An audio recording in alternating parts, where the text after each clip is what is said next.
In this video lecture, I am going to talk about the phylum phylum Aschelminthes. Last video lecture में हमने बात की थी phylum प्लेटीहेल्मिन्थीस की, और फाइलम प्लेटीहेल्मिन्थीस को फ्लैट वॉर्म के नाम से भी जाना जाता है। और ये जो फाइलम एस्केलमेंथीस है, इसको राउंड वॉर्म के नाम से भी जाना जाता है। तो इसके कुछ इम्पॉर्टेंट पॉइंट्स हैं, उनको हम इसमें डिस्कस करने वाले हैं। तो चलिए स्टार्ट करते हैं।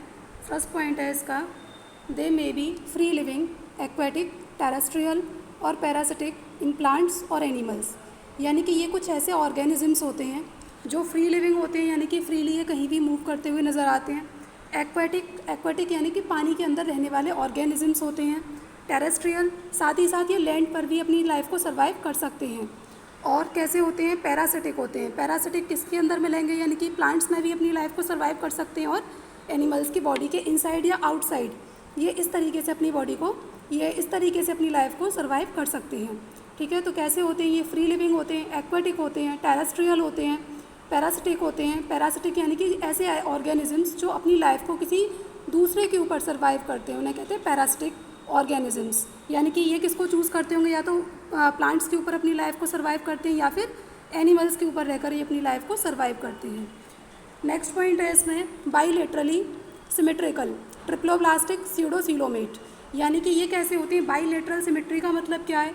बाईलेटरल सिमेट्री का मतलब ये है कि किसी भी एक फिक्स प्लेन से अगर इसको कट किया जाए तो इसके दो बराबर हाफ जब मिलते हैं, तो ऐसे ऑर्गेनिज्म को क्या बोलते हैं? बाईलेटरल सिमेट्रिकल ऑर्गेनिज्म इनको कहा जाता है। और साथ ही साथ ये कैसे होते हैं? ट्रिप्लोब्लास्टिक। ट्रिप्लोब्लास्टिक का मतलब क्या है? इनके अंदर 3 टाइप की लेयर इसमें मिलती है, यानी कि एंडोडर्म, एक्टोडर्म और मीजोडर्म। ये तीनों लेयर जिसके अंदर होती हैं, ऐसे ऑर्गेनिज्म को क्या बोलते हैं? ट्रिप्लोब्लास्टिक ऑर्गेनिज्म कहते हैं। और ये कैसे होते हैं? साथ में स्यूडोसीलोमेट। स्यूडोसीलोमेट का मतलब क्या है? कि जो एंडोडर्म है और जो मीजोडर्म है, एंडोडर्म और मीजोडर्म के बीच में जब पूरी तरह से मतलब वेल डेवलप्ड सीलोम नहीं मिलता है, तो उसको कहते हैं स्यूडोसीलोमेट ऑर्गेनिजम्स। यानी कि सीलोम तो इनके अंदर है, पर वो सीलोम कैसी है? पूरी तरह से विकसित नहीं है, यानी कि वेल डेवलप्ड सीलोम इनके अंदर नहीं है। ऐसे ऑर्गेनिज्म को क्या बोलते हैं? स्यूडोसीलोमेट कहा जाता है। नेक्स्ट है इसमें, alimentary canal is complete with well developed muscular pharynx. यानी कि इनकी जो एलिमेंट्री कैनाल होती है वो कैसी होती है? वो कंप्लीट होती है। कंप्लीट का मतलब यहाँ पर क्या है? जैसे ह्यूमन बीइंग के अंदर एलिमेंट्री कैनाल होती है कि फूड को इंटेक करने के लिए माउथ होता है, और जब उसका डाइजेशन हो जाता है, डाइजेशन होने के बाद जो वेस्ट मटेरियल होते हैं उनको निकालने के लिए, एक्सपेल्ड आउट करने के लिए एनस होता है। ठीक है, तो ऐसे ऑर्गेनिज्म जिनके अंदर ये मतलब एक साइड से फूड को इंटेक किया जाए और दूसरी साइड से उसको एक्सपेल्ड आउट किया जाए, ऐसे ऑर्गेनिज्म को क्या बोलते हैं? कंप्लीट एलिमेंट्री कैनाल वाले ऑर्गेनिजम्स। और साथ ही साथ ये कैसी होती है? ये होती है वेल डेवलप्ड मस्कुलर फेरिंग्स। यानी कि इसके ऊपर वेल डेवलप होगी, जैसा कि अभी हमने बताया कि ये इंटेक करने के लिए एक पोर्शन होता है, और एक्सपेल्ड आउट करने के लिए जो भी वेस्ट मटेरियल है उसको एक्सपेल्ड आउट करने के लिए दूसरा पोर्शन वहाँ पर होता है। तो इसीलिए वेल डेवलप्ड हो गई। और मस्कुलर फेरिंग्स, इसमें क्या होती है? मस्कुलर फेरिंग्स की ये बनी हुई होती है, यानी कि मसल्स इसके चारों तरफ होती हैं। ठीक है, अब नेक्स्ट है इसमें, दे आर डायेशियस। डायेशियस का मतलब क्या है? हमने लास्ट वीडियो लेक्चर में हर्माफ्रोडाइट वर्ड का जिक्र किया था। हर्माफ्रोडाइट का मतलब क्या था? हर्माफ्रोडाइट ऐसे ऑर्गेनिजम्स होते हैं जो कि एक ही ऑर्गेनिज्म है, और उस एक ही ऑर्गेनिज्म के अंदर मेल और female both sexes are present.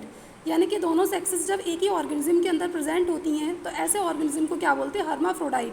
डायेशियस का मतलब क्या है? यानी कि यहाँ पर डाई मतलब 2। ठीक है, डाई का मतलब क्या होता है? 2।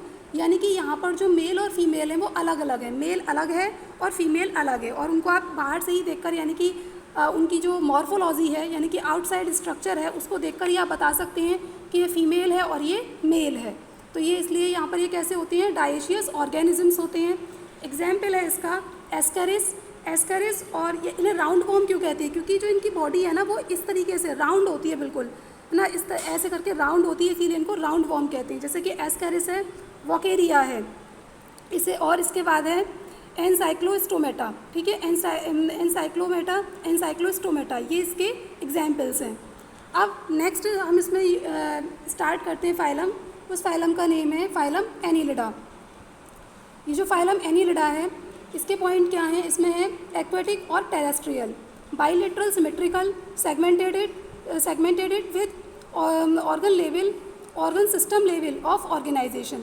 ये कैसे ऑर्गेनिजम्स होते हैं, ये एक्वेटिक होते हैं और साथ ही साथ कैसे होते हैं, टेरेस्ट्रियल, यानी कि या तो ये एक्वेटिक होंगे, पानी के अंदर रहने वाले ऑर्गेनिजम्स होंगे, या फिर टेरेस्ट्रियल होंगे, यानी कि ऐसे ऑर्गेनिजम्स जो अपनी लाइफ को मतलब लैंड के ऊपर सर्वाइव करते हैं, ऐसे भी ये हो सकते हैं। तो दोनों टाइप के हो सकते हैं।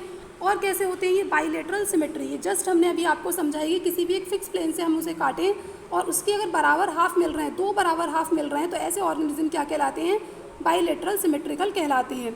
सेगमेंटेड बॉडी का मतलब क्या है कि इनकी जो बॉडी है वो पर्टिकुलर सेगमेंट्स में डिवाइड रहती है इस तरीके से, है ना, और हर एक सेगमेंट में कोई ना कोई ऑर्गन इसके अंदर होता है। जैसे कि 14 वाला है, उसके अंदर जो है जेनाइटल पोर्ट्स होते हैं, 14 और 18 में जेनाइटल पोर्ट्स इस टाइप के होते हैं। तो इनकी जो बॉडी है वो सेगमेंटेड होती है और हर एक सेगमेंट के अंदर कोई ना कोई एक पर्टिकुलर ऑर्गन वहाँ पर होता है। अब नेक्स्ट है इसमें organ system level of organisation, यानी कि एक ही ऑर्गन मिलकर पूरी की पूरी बॉडी को बना रहे हैं। जब ऑर्गन्स मिलकर, ऑर्गन सिस्टम यानी कि बहुत सारे ऑर्गन मिलकर, जब बहुत सारे ऑर्गन मिलकर किसी एक ऑर्गेनिज्म को बना रहे हैं तो उसको बोलते हैं organ system level of organization. तो ये ऐसे होते हैं। नेक्स्ट है इसमें aquatic annelids like Nereis possess lateral appendages parapodia for swimming. जैसे कि इनकी एक एक्वेटिक एनिमल होता है जिसका नाम क्या है, नेरिस, ठीक है। ये जो नेरिस होती है इसके पास क्या होते हैं, लेटरल अपेंडेजेस होते हैं, जिन्हें क्या बोलते हैं, पैरापोडिया कहते हैं। ये है नेरिस, ठीक है, इस टाइप की नेरिस होती है।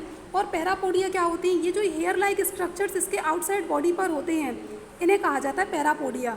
और इन पैरापोडिया की हेल्प से ये किसमें, ये कहाँ करती है, ये क्या करती है, स्विमिंग करती है, ठीक है। ये इजीली वाटर में मूव कर सकती है, घूम सकती है पैरापोडिया की हेल्प से। अब नेक्स्ट है इसमें nephridia help in osmoregulation and excretion. इसके अंदर एक ऑर्गन होता है जिसे कहते हैं नेफ्रीडिया। हमने प्लेटीहेल्मिन्थीज़ में आपको बताया था फ्लेम सेल्स होती हैं, और फ्लेम सेल्स क्या करती हैं, ऑस्मोरेगुलेशन करती हैं और एक्सक्रीशन करती हैं। लेकिन यहाँ पर क्या होते हैं, नेफ्रीडिया होते हैं, और इसी नेफ्रीडिया के थ्रू ऑस्मोरेगुलेशन करती है और क्या करती है, एक्सक्रीशन करती है। ऑस्मोरेगुलेशन क्या होता है, ऑस्मोरेगुलेशन एक ऐसा प्रोसेस होता है जिसमें वाटर का या फिर फ्लूइड का लेवल किसी भी ऑर्गेनिज्म के अंदर मेंटेन रहता है, ठीक है। कितना वाटर उसको रिक्वायर है, कितने पानी की या कितने फ्लूइड की उसको आवश्यकता है, तो वो जो लेवल मेंटेन रहता है वो किसके थ्रू रहता है, नेफ्रीडिया के थ्रू रहता है।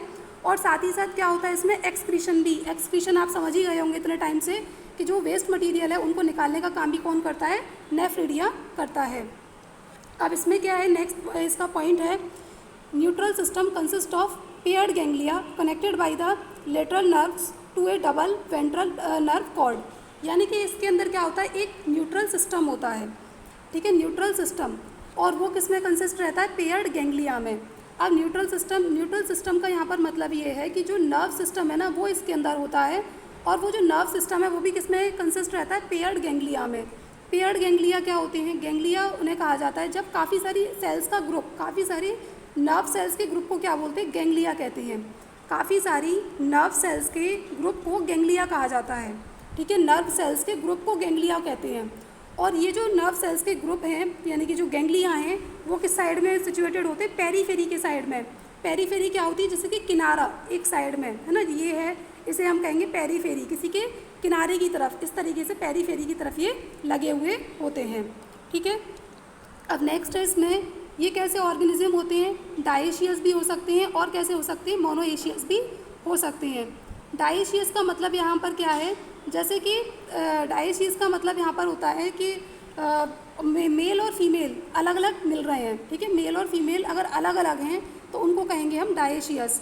और मोनोएशियस यानी कि एक ही ऑर्गेनिज्म है और उस एक ही ऑर्गेनिज्म के अंदर मेल और फीमेल दोनों ही सेक्सेस अगर फ्यूज़ हैं तो ऐसे ऑर्गेनिज्म को क्या कहा जाता है, मोनोएशियस कहा जाता है, ठीक है। इसके यहाँ एग्जाम्पल्स लिखे हुए हैं, नेरीज लिखा हुआ है और दूसरा यहाँ पे अर्थवॉर्म और लीच। लीच का जूलॉजिकल नेम है हेरोडिनेरिया, ठीक है, और अर्थवॉर्म का जूलॉजिकल नेम है फेरेटिमा पोस्टमा, ठीक। अब इनके नाम इसलिए बताएं क्योंकि ये इंपॉर्टेंट है, एग्जाम में इनके बारे में बहुत पूछा जाता है। अब इसके एग्जाम्पल्स क्या हैं, इनके एग्जाम्पल्स हैं ये फेरेटिमा यानी कि अर्थवॉर्म, ठीक है, हेरोडिनेरिया यानी कि लीच की बात कर रहे हैं, और लीच को एक जो कॉमन लैंग्वेज है उसमें इसे कहा जाता है ब्लड शकिंग लीच। ब्लड शकिंग लीच क्यों कहा जाता है? क्योंकि इसकी जो अपर होता है ना, जहाँ पर इसका माउथ होता है, वहाँ पर क्या होते हैं, कुछ हुक लाइक स्ट्रक्चर्स होते हैं, और इन हुक लाइक स्ट्रक्चर से ये किसी भी ऑर्गेनिज्म की बॉडी से चिपक जाती है, और चिपक कर तब तक उससे नहीं छूटती जब तक कि उसकी बॉडी का पूरा ब्लड ये शक ना कर ले। तो इसीलिए इसको कहा जाता है ब्लड शकिंग लीच भी इसको कहा जाता है। आई होप कि आपको इतना क्लियर हुआ होगा, समझ में आया होगा। नेक्स्ट वीडियो लेक्चर में हम बात करेंगे फाइलम आर्थ्रोपोडा की। थैंक यू स्टूडेंट्स, और इस वीडियो को लाइक कीजिए, सब्सक्राइब कीजिए और शेयर कीजिए। Thank you student.